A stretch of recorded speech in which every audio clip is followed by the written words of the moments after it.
Moumita mix blog থেকে আমি মৌমিতা বলছি। আপনাদের কাছে আমি একটা সুন্দর সুস্বাদু এঁচোড়ের চপ নিয়ে চলে এসেছি। তো আমি কিভাবে বানিয়েছি আমার ভিডিওটা পুরোটা দেখুন, তবেই বুঝতে পারবেন। তো আমি চলুন আপনাদের দেখাই। আপনাদের কাছে এঁচোড় নিয়ে চলে এসেছি। এই এঁচোড় আমি ছোট ছোট করে কেটে নিয়েছি এবং এটাকে আমি সেদ্ধ করে নেব। তো তার আগে আমি বলি যে এই এঁচোড় আমি কি করব। এই এঁচোড় আমি আপনাদের একটা নতুন রেসিপি আপনাদের করে দেখাচ্ছি। আর আপনারা তো মোটামুটি চিকেন চপ, চিকেন কাটলেট বা আপনারা মটন কাটলেট, ভেজিটেবিল চপ এসব খেয়েছেন। তো আমি আপনাদের কাছে নিয়ে এসেছি এঁচোড়ের কাটলেট বা এঁচোড়ের চপ বলতে পারেন। তো চলুন আমি এই এঁচোড়টাকে আগে প্রেসারে সিটি মেরে নিই। সিটি মেরে তারপরে আমি ওকে পেস্ট করব। তারপরে আপনাদের পরপর দেখাচ্ছি আমি কি করতে চলেছি। এই এঁচোড়ের চপের জন্যে আমি নিয়েছি একটা বড় সাইজের আপনার পেঁয়াজ, আর রসুন নিয়েছি আপনার 10 থেকে 12টা কি 15টা দিলেও কোনো অসুবিধা নেই। যেহেতু আমার কাছে বড় পেঁয়াজ আছে তাই আমি একটা বড় সাইজে নিয়েছি। আপনাদের কাছে যদি ছোট পেঁয়াজ থাকে তাহলে আপনারা দুটো নেবেন, দুটো। তো চলুন এগুলোকে আমি পেস্ট করে নেব কুচিয়ে। ছোট ছোট করে আমি আদার টুকরো করে নিয়েছি, আর নিয়েছি আপনার 6-7টা, আমি নিয়েছি 6টা মতন। যে যেরকম ঝাল খাবে সে সেরকম লঙ্কা নেবে। আর আদাটা আমি কেন কুচিয়েছি, আমার পেস্ট করতে সুবিধা হবে। আপনারাও চাইলে এরকম ছোটো ছোটো করে আদা কুচিয়ে নেবেন। আমি এই আদা আর লঙ্কাটাকে আমি পেস্ট করে নিই বন্ধুরা। আমি এটাকে পেস্ট করে নিয়েছি। তো প্রথমে আমি সেদ্ধ করে নিয়েছি। সেদ্ধ করে নেওয়ার পর আমি হালকা করে পেস্ট করে নিয়েছি। আপনারা যদি মনে করেন যে সেদ্ধ করার পর হাতে চটকে নেবেন, তো আপনারা হাতেও চটকে নিতে পারেন। তো আমি একটু করে নিয়েছি যাতে খেতে ভালো লাগার জন্যে। তো দেখুন, এটা তো সব বয়সেরই মানুষেরা খাবে, ছোট থেকে বড়। যা বাচ্চাদের মুখে যদি পড়ে তাদেরও একটু অসুবিধা হবে। তো সেই জন্য সব চিন্তা করে আমি এটাকে একটু পেস্ট করে নিয়েছি। তো চলুন এটার মধ্যে আমি কি কি দিচ্ছি আপনাদের আমি দেখাচ্ছি।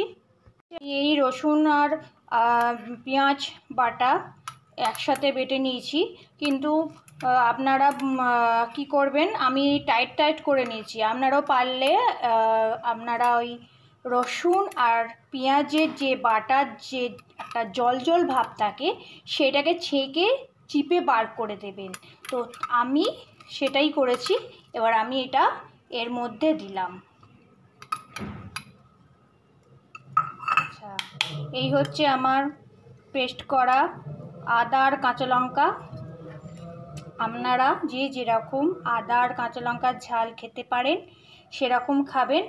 আমি এখানে 2 চামচ মতন, ভর্তি করে 2 চামচ আদা আর কাঁচা লঙ্কা বাটা দিলাম। ছোট চামচের 1 চামচ একটু ভর্তি করে কাশ্মীরি লঙ্কা গুঁড়ো মানে লাল লঙ্কা গুঁড়ো দিলাম। এই ছোট চামচের আমি 1 চামচ না, আধা চা চামচ আপনার হলুদ দিলাম। এই আমি ছোট চামচের 1 চামচ, আমি 1 চামচের আধা চা চামচ ধরুন, 1 চামচটা খুব বেশি হয়ে যাবে, তো প্রচুর ঝাল হয়ে যাবে। আমি জিরে লঙ্কা গুঁড়ো দিলাম। তো আগে থেকেই আমি জিরে লঙ্কা গুঁড়োটা করে রেখে দিয়েছি, আপনারা আগে থেকেই করে রাখবেন। আমার একটু স্টকে থাকে, এই কারণে আমার নিত্য নতুন রান্নার জন্যে আমাকে করতে হয়, তো সেই কারণে। আচ্ছা, এই 1 চামচ পরিমাণ মতো নুন যখন আমি এঁচোড়টাকে সেদ্ধ করেছিলাম তখন আমি প্রেসারেতে এই 1 চামচ নুন দিয়ে দিয়েছিলাম। তো আমি এখন সেই নুনটা দেব না, কারণ কি নুনটা দিলে আরও নুন হয়ে যাবে, খেতেও বাজে লাগবে। তো আপনারা যদি চান আপনারা সেদ্ধ করার সময় নুনটা দিয়ে দিতে পারেন, বা আপনারা যদি মনে করেন যে সেদ্ধর সময় দেবেন না তো আমরা এখনও দিয়ে দিতে। এই চামচের 1 চামচ না, তো অল্প পরিমাণ মতন আমি চিনি দিচ্ছি, শুধু স্বাদ অনুযায়ী, স্বাদের জন্যে। দেখুন ঠিক এরকম, এইটুকু। আপনাদের আমি দেখাই, এই যে সাদা সাদা মতন যেটা দেখছেন, এটা হচ্ছে আটার গুঁড়ো। ঠিক এইটুকু পরিমাণ মতন আটার গুঁড়ো আমি আমার এই উপকরণের মধ্যে দিয়েছি। কেন দিয়েছি, আপনাদের এই আটার গুঁড়োটা একটু দিলে একটু টাইট ভাব আসবে, এবং টাইট ভাব হলে ভাজতেও সুবিধা হবে। এবার এটাকে ভালো করে মাখিয়ে নিচ্ছি।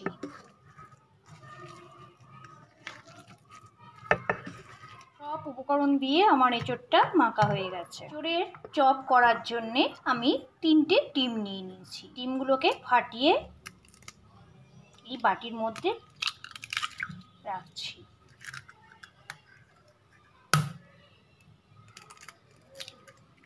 এবার আমি ডিমটাকে ফেটিয়ে নিচ্ছি।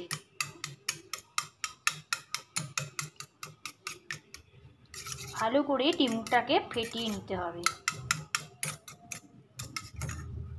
একটু বড় পাত্রে ঢেলে নিচ্ছি, নইলে মানে এঁচোড়ের চপগুলোকে ডোবানো যাবে না। এটা হচ্ছে চালের গুঁড়ি, তো আমার ঘরে যেরকম যা আছে আমি সেই দিয়েই আমি মোচার চপটা করছি। এবার মোচাটাকে গোল করে নিয়ে চপের আকার করে নিচ্ছি।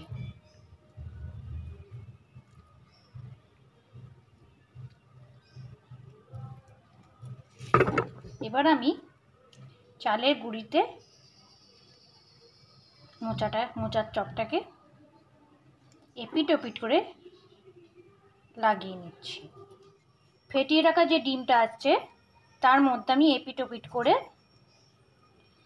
এই মোচার চপটাকে লাগিয়ে নিচ্ছি। তারপরে আমি আবার আমি এরম করে আপনার চালের গুঁড়ির মধ্যে এপিট ওপিট করে লাগিয়ে নিচ্ছি। এবার আমি আস্তে আস্তে করে এইগুলো প্রত্যেকটা করে নেব। বন্ধুরা, আমার প্রত্যেকটাই করা হয়ে গেছে, এবার ভাজার পালা। কড়াটা বসিয়ে দিয়েছি,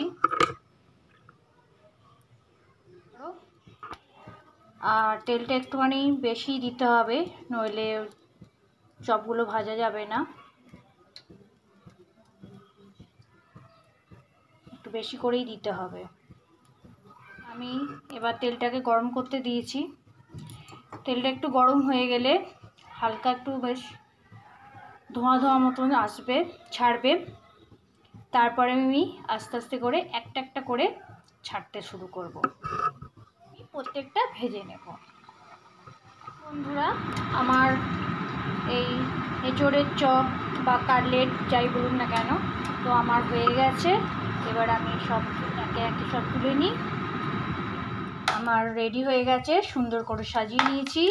আমি সস নিয়েছি, কাসুন্দি নিয়েছি, আর শসা একটু স্যালাড করে নিয়েছি। শসা আর টমেটো আপনারা পারলে নাও দিতে পারেন। তো আমি এবার এটার মধ্যে একটু অল্প করে বিট নুন ছড়িয়ে দেবো চপগুলোর মধ্যে।